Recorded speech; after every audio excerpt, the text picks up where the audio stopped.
Lula ajudou a vestir uma camisa de força no golpismo, ele retirou a esplanada dos ministérios do sanatório, estabilizou as relações do executivo com os outros poderes e restaurou políticas sociais que o Bolsonaro tinha aviltado.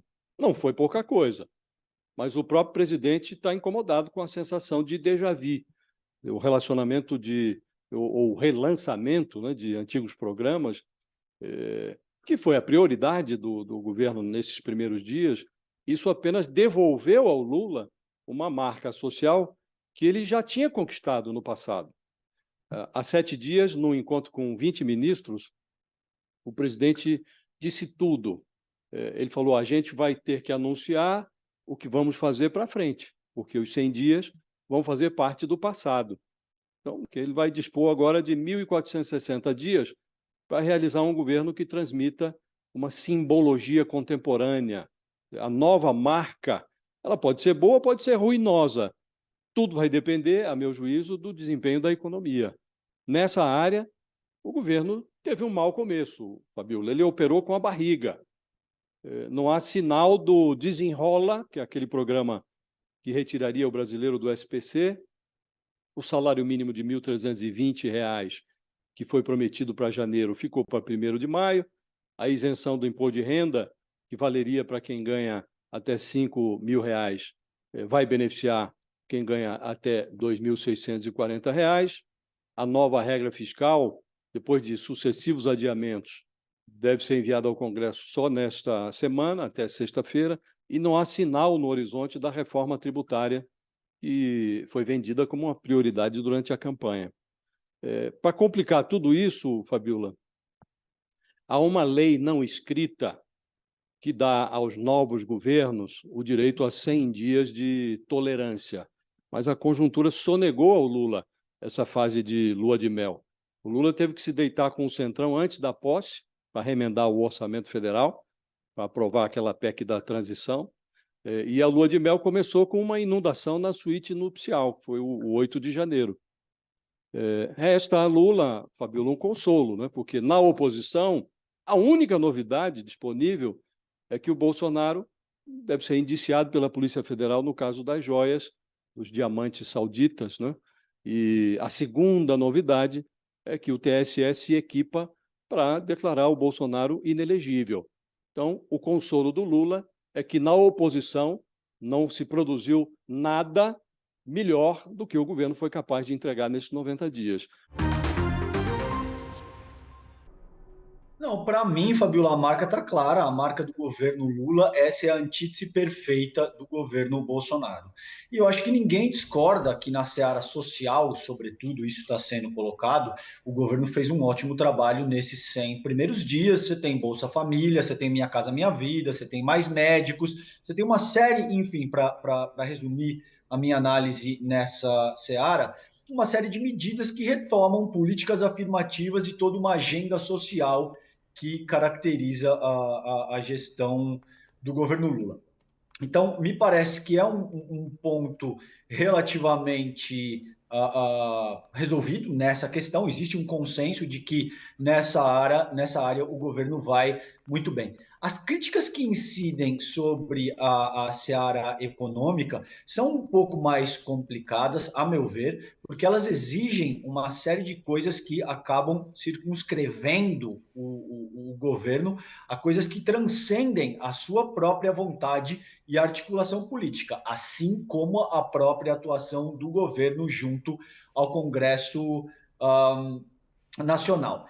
Nessa seara, por exemplo, o governo aumentou em quase 22 bilhões de dólares as reservas internacionais, considerando o que entrega o governo Bolsonaro. Houve 3 quedas, por exemplo, no preço da gasolina. Houve uma série de incrementos que facilitam a vida, sobretudo das camadas mais empobrecidas da população, que devem ser consideradas. O principal embate com o Bacen, que é aí que, a meu ver, reside a crítica central, é fundamental para o novo governo. Por quê? Com essas taxas de juros que vêm sendo praticadas, fica inviável investir no país e fica inviável pensar no crescimento da nação de uma forma mais efetiva. Isso não é o governo Lula que está dizendo. Você tem especialistas, a gente avaliou isso aqui em diversas ocasiões. O Lula, enquanto comandante do executivo, enquanto a pessoa que chefia o executivo, deve necessariamente se envolver nessa questão, porque se ele não se envolve e essas taxas não são repensadas, daqui a 6 meses, um ano, o país não vai crescer e seguramente esse vai ser o principal ponto de ataque, considerando a sua gestão, o que já está sendo feito, por sinal. Veja que não existem grandes críticas nas outras searas e que a coisa fica basicamente resumido ao Lula e a forma como o Partido dos Trabalhadores conduz a seara macroeconômica. Bem, né? Quando a gente tinha tratado desse assunto aqui na vez anterior, a gente tinha considerado impensável que o governo brasileiro pagasse com cartão corporativo do Bolsonaro, durante eventos de campanha, alimentação de servidores do Estado que se responsabilizavam ali pela segurança e tal. Era impensável porque esse tipo de despesa, primeiro, já estava custeada lá pelo Estado, né? O sujeito, quando é destacado para uma missão como essa, ele já recebe dinheiro para se alimentar. Em segundo lugar, era impensável porque essa é uma despesa de campanha, que não deveria ser paga com cartão corporativo da Presidência da República. E agora nós estamos adicionando ao impensável o inacreditável, né?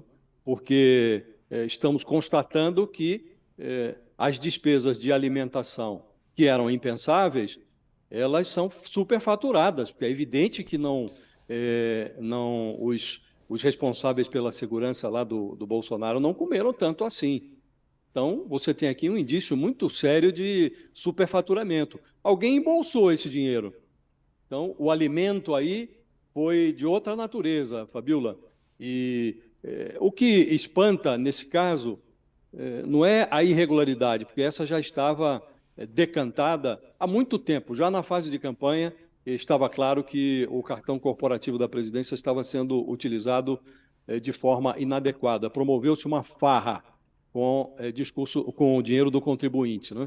E o que espanta é a demora em trazer a investigação, que foi iniciada já pelo Tribunal de Contas, à tona. A gente vai descobrindo elementos novos, muito provavelmente isso vai esticar a investigação. Agora, é preciso que isso tenha algum tipo de consequência, né? Porque o impensável vai sendo adicionado com doses cavalares de inacreditável e a gente não vê notícia sobre punição. É a única coisa que está faltando nesse caso, Fabio. Qual?